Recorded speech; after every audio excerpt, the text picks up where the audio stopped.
지난 27일부터 코비드 19 사회적 거리두기 1단계를 적용해서 이제 강화된 거리두기에서 한 단계 이렇게 또 낮춰졌습니다. 또 아마 각급 교회들에서 이런 그 요구 사항들이 있어서 정부 차원에서 조금 완화시킨 것 같아요. 또 소그룹 모임 식사 이렇게 가능하도록 이렇게 되어 있습니다. 또 아직 뭐 자기 건강이라든가 또 여러 가지 여건 때문에 교회 못 오신 분들은 예배 영상을 활용해 주시기 바랍니다. 성경 통독 4회기가 맞춰졌고요. 5회기는 9월 달부터 이렇게 진행하도록 하겠습니다. 우리가 이럴 때일수록 큐티 이렇게 또 속으로 활성화해 주시기 바랍니다. 나눔 봉사회는 계속 방역 때문에 중지되어 있고요. 주일 예차는 오늘부터 이렇게 진행을 합니다. 네. 오늘 점심 식사 준비됐습니다. 식사 좀 하시고 가시기 바라고요. 앞으로 계속 진행하도록 하겠습니다. 사회적 거리두기를 계속 해주시고요. 이게 제가 행거치프가 아니고요, 마스크입니다. 마스크. 하도 잊어버려가지고 제가 이거 뽑고 다니는 거예요. 마스크. 항상 마스크 착용이 제일 중요하거든요. 예비도 다 이렇게 또 차에도 이렇게 놓고 다녀서 마스크 놓치지 않도록. 지금 우리 민규처럼 마스크를 쓰면 안 됩니다. 이제 코를 내놓고 이렇게 하면 마스크가 완전히 착용돼야 돼요. 지역아동센터 방학해서 좀 활발하게 활동하고 있고요. 아동센터 같은 경우는 전면적으로 이렇게 오픈을 해서 이렇게 활동하도록 관에서 통제하고요. 학교도 지금 이제 다 가도록 되어 있나요? 아이들 아직 그러나요? 네. 고등학교는 다 가는 걸로 되어 있고요. 공동체가 아직 문 열고 있는 상태입니다. 다 같이 읽을까요? 시작. 이같이 만나 눈이 찢어지지 않아야겠다. 할렐루야. 네. 금년은 여러분들 이런 복을 받으시기 바랍니다. 네, 코로나를 넘어서 오히려 이런 때에 여러분들의 가정과 사업장들이 왕성하게 드러나길 바랍니다. 네. 로마서 8장 13절에 17절 말씀 우리 함께 읽겠습니다. 시작. 너희가 육신대로 살면 반드시 죽을 것이오되 영으로서 몸의 행실을 지키며 살리니 무릇 하나님의 영으로 인도함을 받는 사람은 곧 하나님의 아들이라. 너희는 다시 무서운 종의 영을 받지 아니하고 양자의 영을 받았으므로 우리가 아빠 아버지라 부르짖느니라. 성령이 친히 우리의 영과 더불어 우리가 하나님의 자녀인 것을 증언하시니 자녀임은 또 상속자 곧 하나님의 상속자요 그리스도와 함께한 상속자니 우리가 그와 함께 영광을 받기 위하여 고난도 함께 받아야 할 것입니다. 그 말씀을 위해서 기도할까요? 하나님 감사합니다. 이 시간 저희가 말씀을 듣게 하시고 말씀에 집중하게 하시고 아멘. 말씀이 우리를 이끌어가게 하여 주시옵소서. 아멘. 예수님의 이름으로 기도합니다. 아멘.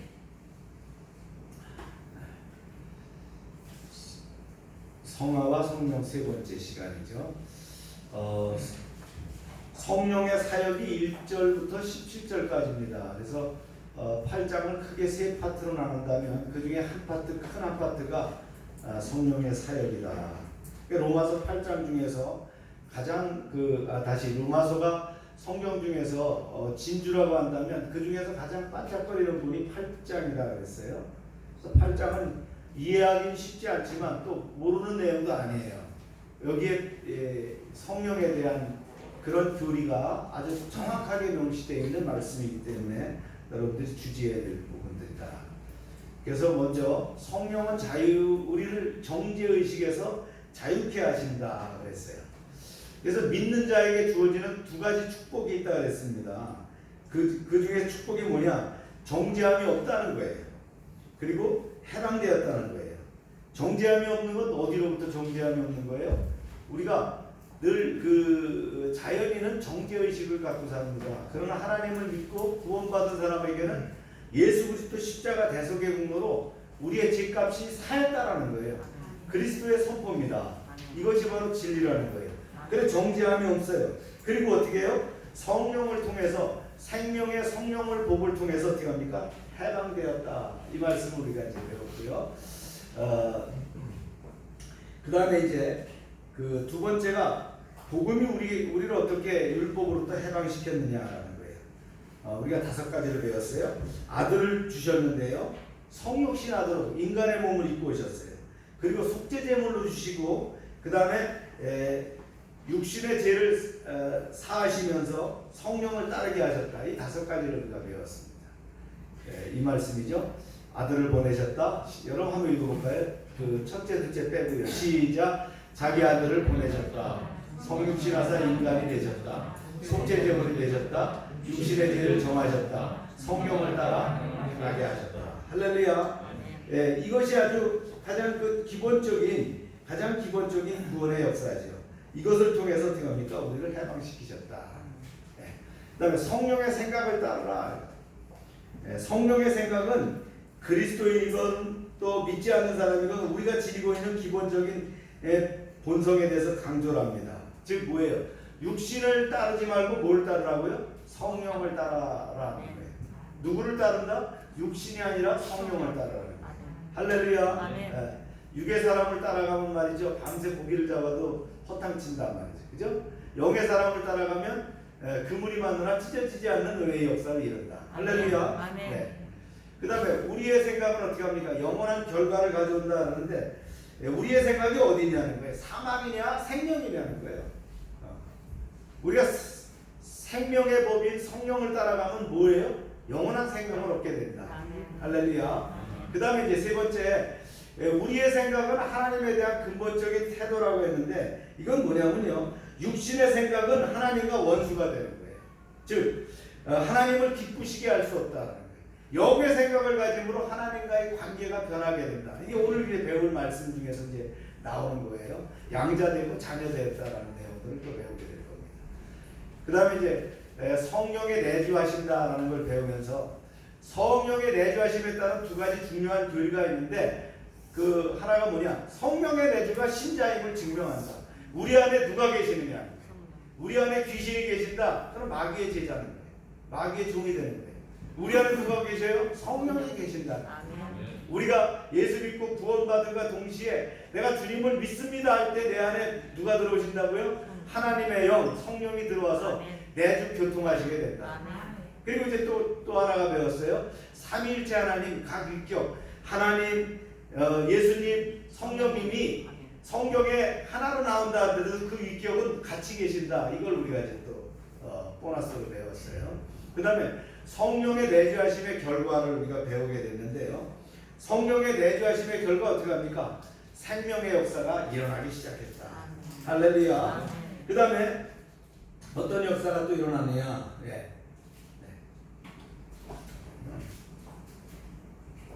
둘째는 성령이 내주하시면 우리에게 뭐가 있어요? 오블리게이션, 의무를 갖게 된다.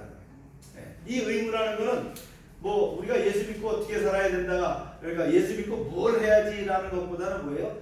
예수 믿는 사람은 어떻게 돼요? 어떤 의무를 가지게 되느냐? 성령이 내 안에 거하심으로 선한 삶을 살 수 있다. 내가 성도와 같은 삶을 살 수 있도록 하신다는 의무감을 주신다는 거예요. 계속해서요. 이제 오늘부터 여기부터 진행합니다. 몸의 행실을 죽이기. 한번 말씀 읽어볼까요? 시작. 내가 이르노니 너희는 성령을 따라 행하라. 그리하면 육체의 욕심을 이루지 아니하리라. 참 의미 있는 굉장히 중요한 말입니다. 하나님의 영으로 인도함을 받는 사람이 누굽니까? 바로 육신대로 사는 것이 아니라 영으로 몸의 행실을 죽이는 사람이다. 육신을 따라가는 것이 아니라 몸의 행실을 죽이는 사람이다. 이렇게 바울은 주장을 했어요. 다시 말해서 성령은 우리를 몸의 행실을 죽이는 자로 인도하신다는 거예요. 잊지 말아야 될 것은요. 이것이 가장 확실한 성령의 인도라는 거예요. 성령의 인도하시면 어떻게 해요? 내 몸의 행실을 죽인다. 그럼 몸의 행실은 도대체 뭐냐? 타락한 본성이라는 거예요. 우리가 어떻게 끊을래야 끊어버릴 수 없는 그 죄성이 있어요. 이 죄성이 어릴 때부터 어린아이서부터 다 있는 거예요. 그죠? 이 죄성이 있는데 이걸 우리가 끊을 수가 없는데 성령은 이것을 끊어버릴 수 있도록 한다. 이것을 죽이도록 한다. 내 안에 있는 육신인 것이죠. 갈라디아서에서 사도 바울은 이걸 이제 이렇게 주장을 했어요. 시작. 너희가 육신대로 살면 반드시 죽을 것이로되 영으로서 몸의 행실을 죽이면 살리니. 할렐루야.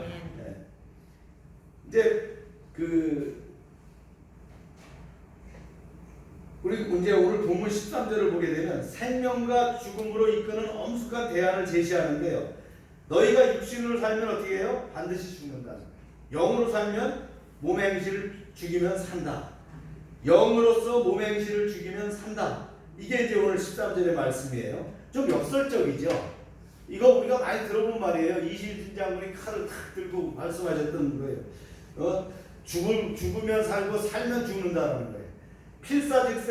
필생직사예요. 이게 바로 지금 요 말인 거예요. 요 13절 다시 한번 읽어볼까요? 시작. 너희가 육신대로 살면 반드시 죽을 것이오되 영으로서 몸의 행실을 죽이면 살리라. 기독교에서 이제 사실 이거 소홀히 좀 취급됐던 부분이에요. 왜냐하면 몸의 행실 죽이기. 이 말은 다른 말로 얘기하면 뭐냐면 한자어로는 고행정화입니다. 내가 고생을 하면 내가 몸을 죽이면 어떻게 한다고요? 깨끗해진다는 거예요. 이게 어떻게 불교적인 용어 같죠? 근데 사도 바울이 로마서에서 이 얘기를 하는 거예요. 근데 조금 달라요. 불교에서는 어떻게 합니까? 몸의 행실을 죽이기 위해서는 어떻게 해요? 돌을 닦아야 되는 거예요. 그래서 108번에 3000번 절을 해야 된다. 굴을 파고선 말이죠. 동안거 하안거를 해야 된다 말이죠. 아침마다 일찍 일어나갖고 예불을 해야 되고 저녁까지 말이죠. 탁발성을 또 탁발을 하러 다녀야 되고 이런 고행을 거쳐서 뭐예요? 네, 돌을 닦아야 돼. 득도함으로 자기 몸의 죄악을 죽인다는. 우리는 좀 달라요. 이게 좀 다른 얘기를 하는 거예요. 한번 볼까요? 그리스도교에서 우리 기독교에서는 몸의 행실을 죽이기란 뭐냐? 이거 자기 학대 아닙니다. 금욕주의도 아니라는 거예요. 그러니까 어떤 사람은 꼭 하면 금식하는 것도 있는데 그게 금식이 나쁜 버릇은 아닙니다. 내가 몸을 죽이기 위해서 내가 고난을 한다. 이 자체가 기독교 원리하고는 사실은 맞지 않는 거예요. 보세요. 죽인다라는 표현은 푸트데 이걸 좀 강한 표현이에요. 뭘 죽이느냐는 거예요. 우리 성경에 보면 그랬죠. 모든 정과 욕심과 함께 십자가에 못 박는 것이다라고 우리가 배웠어요. 그죠? 뭘요? 정과 욕심을 그리스도와 함께 십자가에 못 박는다. 이게 피상적이잖아요. 이게 바로 몸을 죽인다. 몸의 행실을 죽인다는 말이에요. 주님도 그랬어요.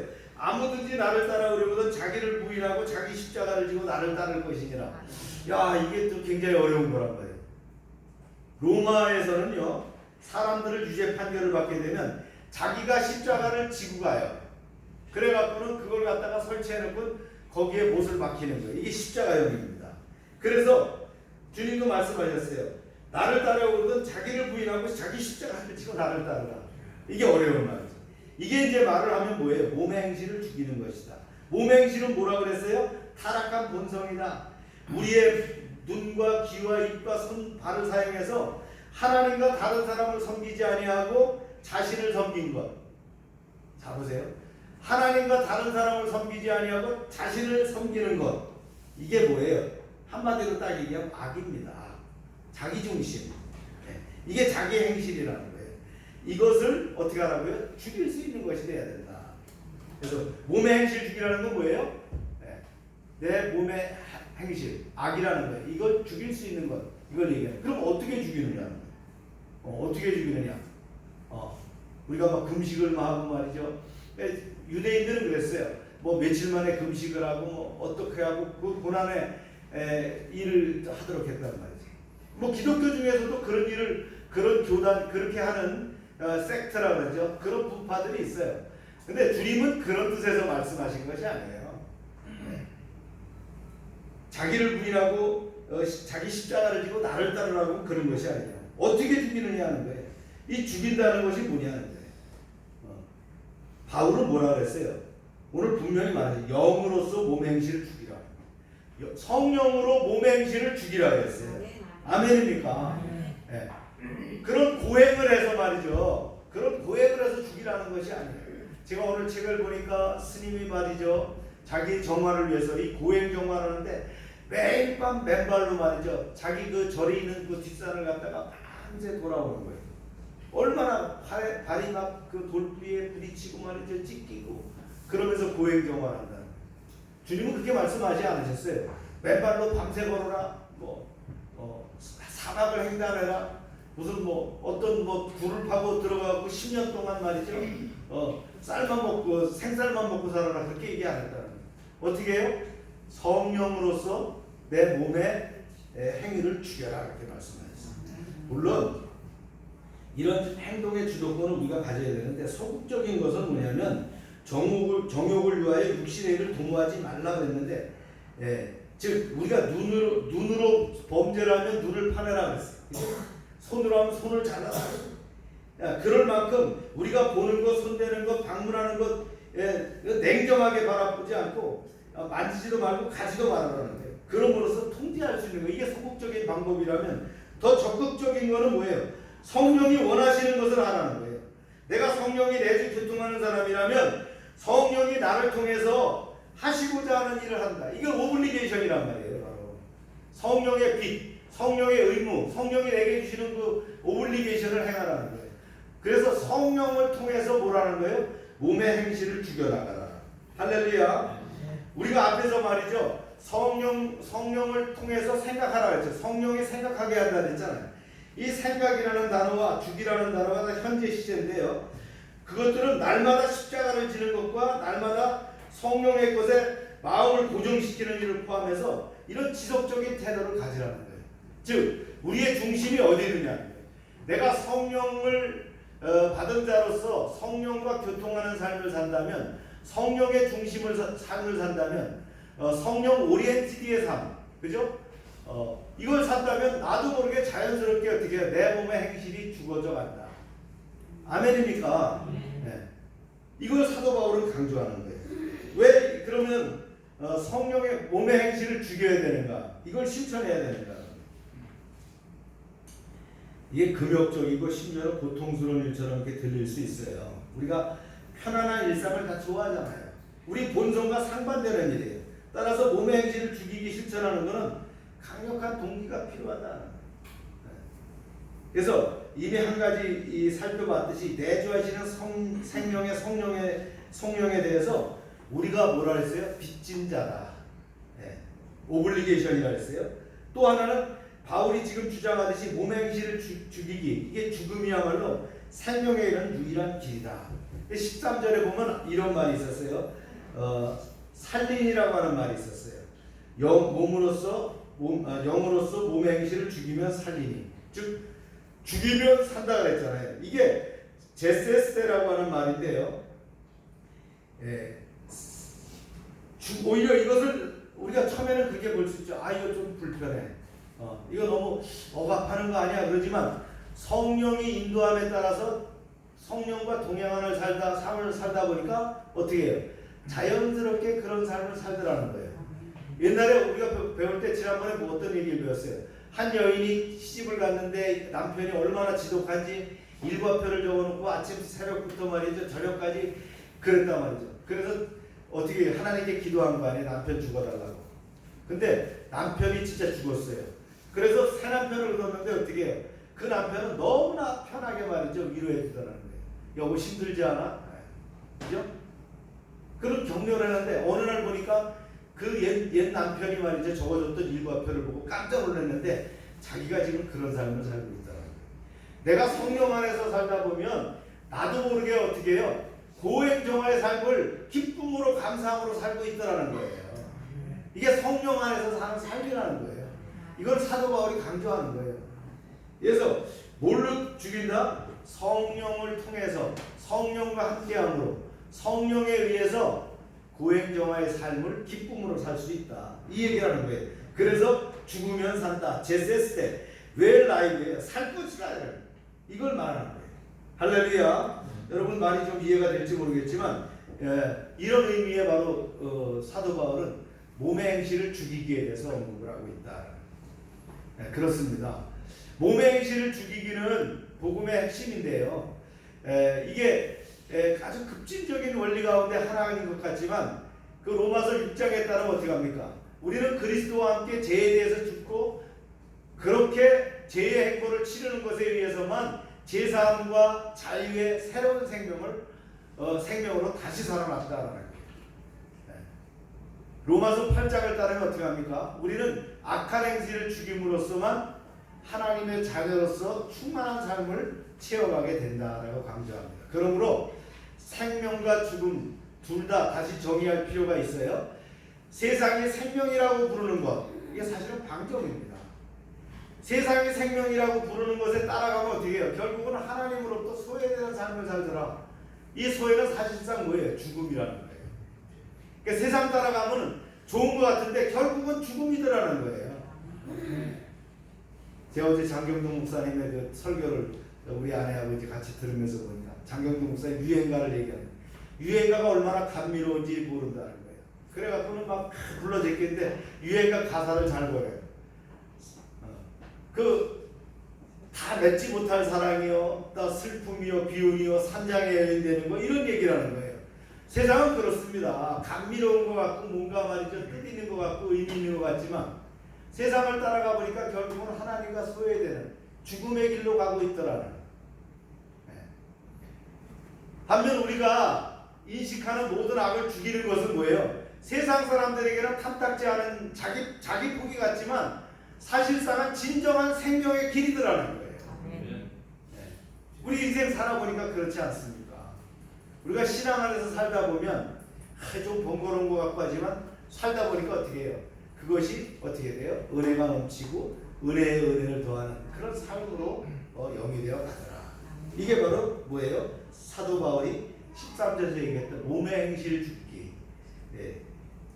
이걸 영어로 얘기하면 몰티피케이션이라고 합니다. 고행정화 한자로 얘기하면. 우리가 모든 종교에서도 하지만 기독교에서는 이 몸을 죽이기를 뭘로 죽이라고요?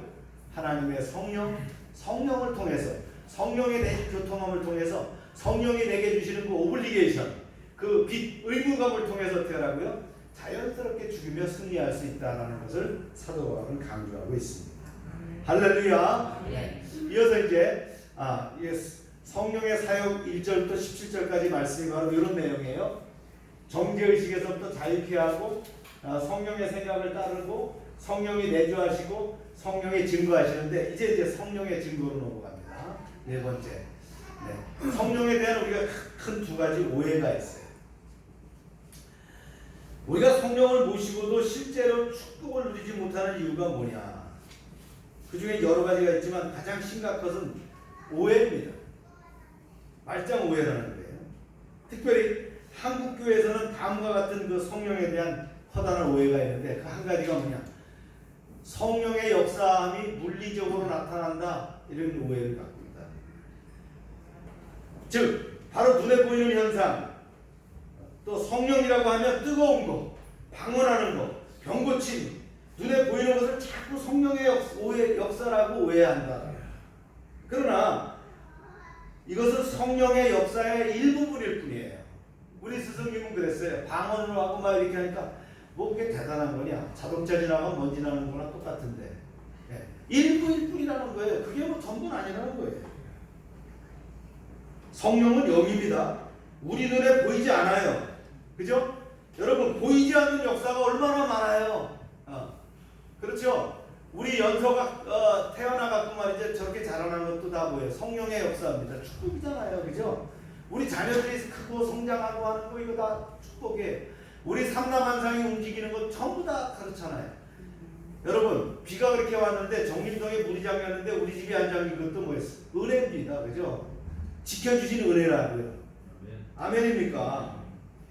그래서 성령은 영이에요. 우리 눈에 보이지 않아요. 이런 것들이 더 많아요. 근데 우리는 자꾸 뭔가 물리적으로만 생각하려고 한다. 그래서 어떻게 해요? 무당한테 찾아가고 무당이 작두를 타는 걸 보고 대단하다고 하는 거예요. 그런 서커스의 하나입니다.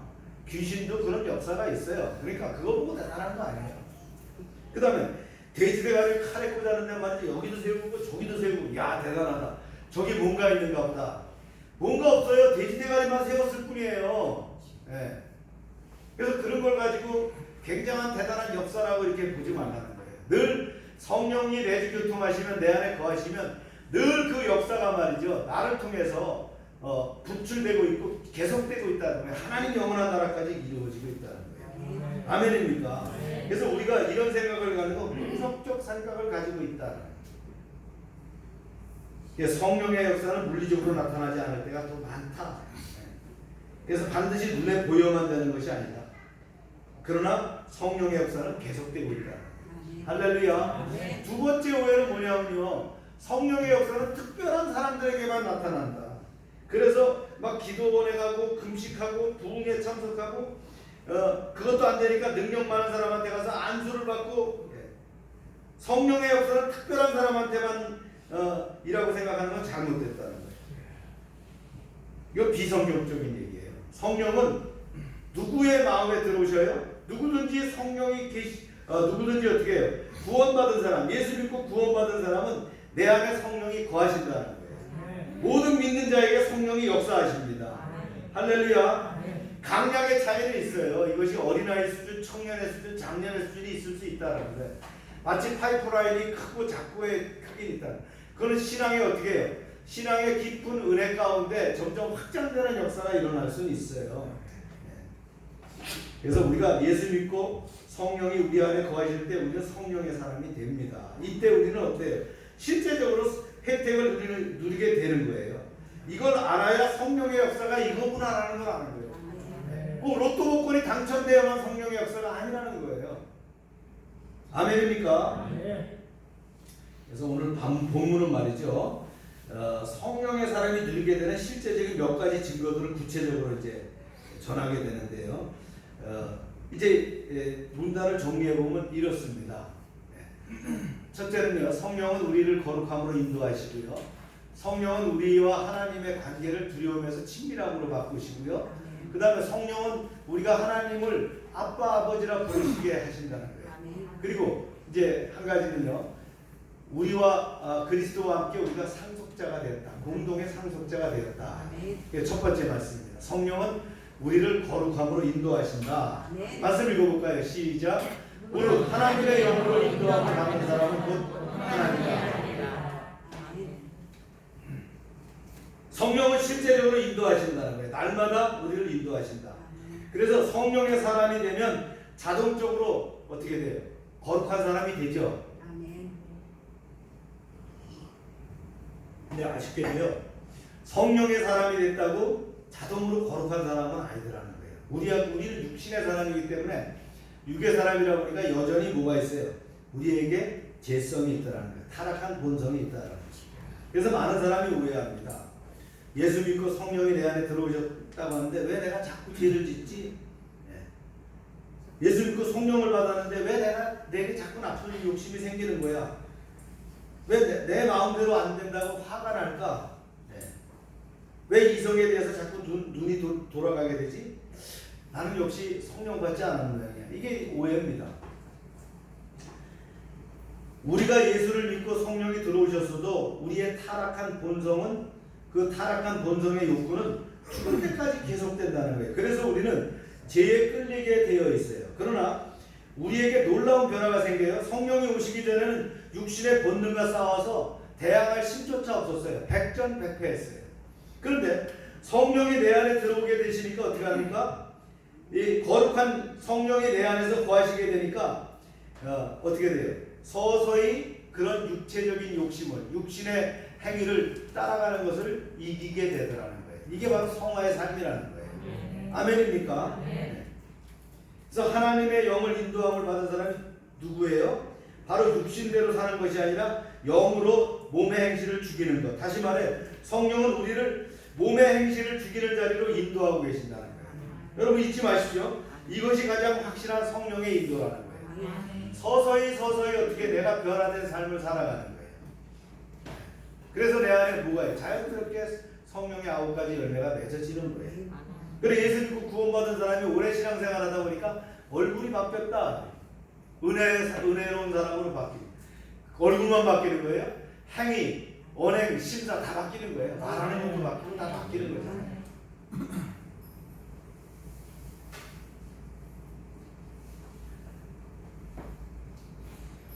바울은 갈라디아서에서 이렇게 말했죠. 앞에서 한번 봤던 말씀이에요. 시작. 내가 이르는 너희는 성령을 따라 행하라. 그리하면 육체의 욕심을 이루지 아니하리라. 우리가 몸의 행실을 죽일 수 있는 건 뭐라고요? 성령에 의지할 수밖에 없다. 성령이 내주교통하시게 되면 나도 모르게 자연스럽게 점점 이제 옛날엔 100번 싸워도 100번 졌는데 99번 지고 98번 지고 나중에는 완전히 그냥 퍼펙트하게 이길 수 있는 그런 성령의 사람이 된다는 거예요. 할렐루야. 그것이 성화의 삶이다. 사도 바울이 강조하는 게 뭐예요? 너희가 아무리 율법을 따라가고 말이죠, 육적으로 살라고 최선을 다하고 고행을 해봐도 소용이 없다. 그러나 뭐예요? 성령이 함께 하시면, 성령의 인도를 따르면 자연스럽게 거룩함을 유지하게 된다. 거룩함은 파워입니다. 할렐루야. 그래서 육신의 일이 뭐냐? 우리가 한번 다시 되새겨봐요. 시작.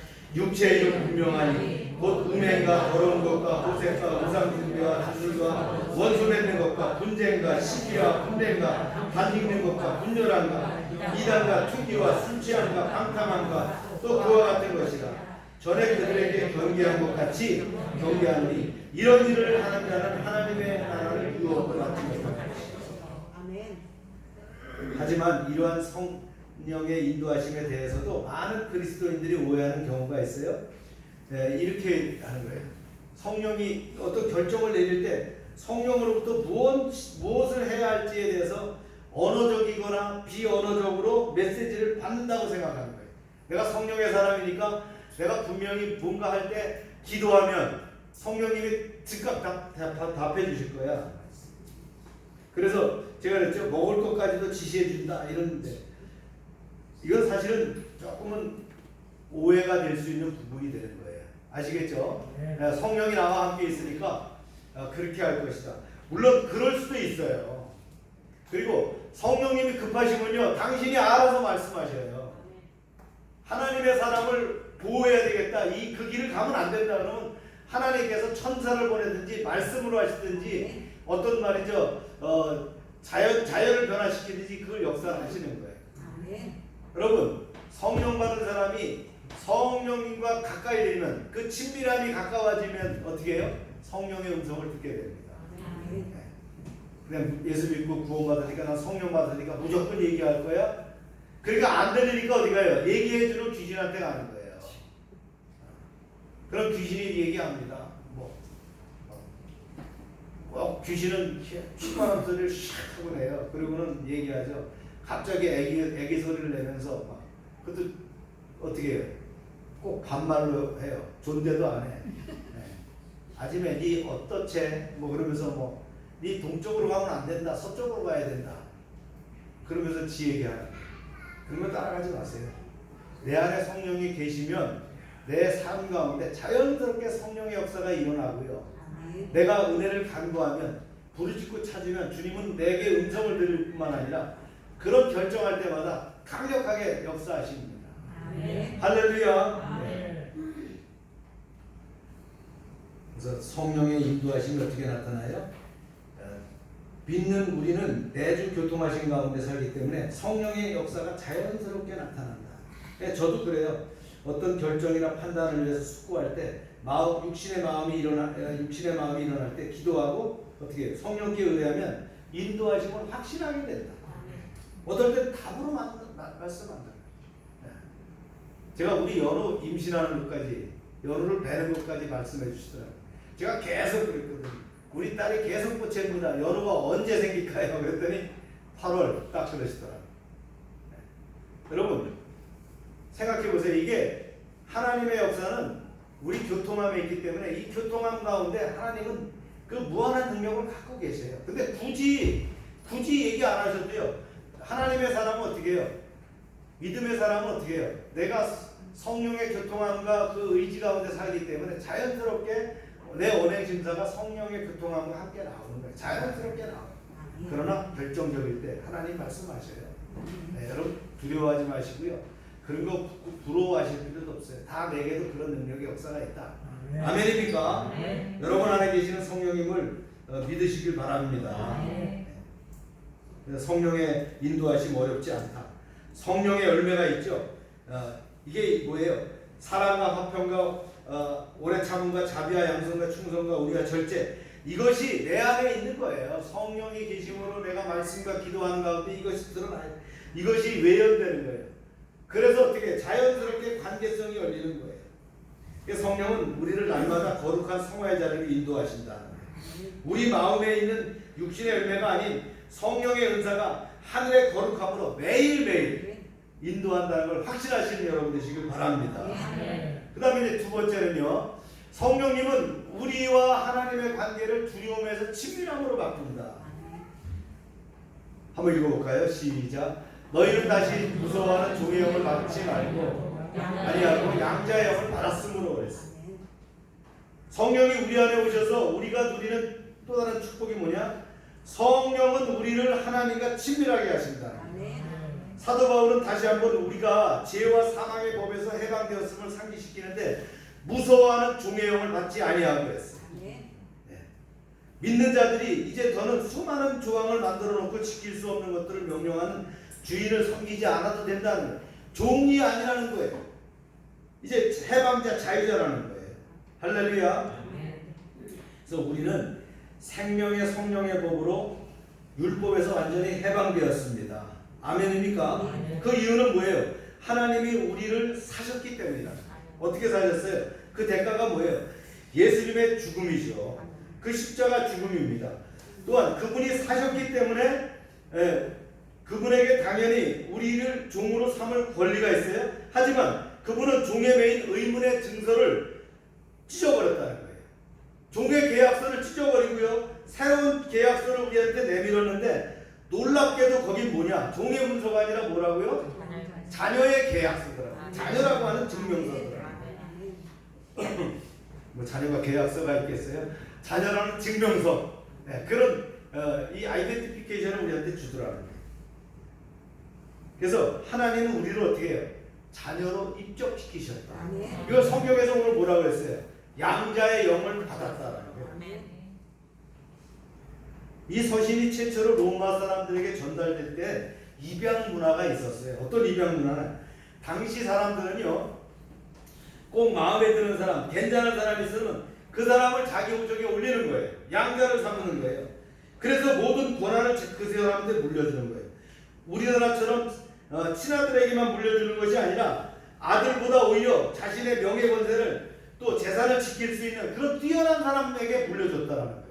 아시겠어요? 이게 로마 문화였단 말이죠. 여러분, 배너를 보셨죠? 네, 배너 안 보신 분은 없죠. 노예로 팔려가던 도중에 그 바다에서 말이죠, 전투가 벌어졌어요.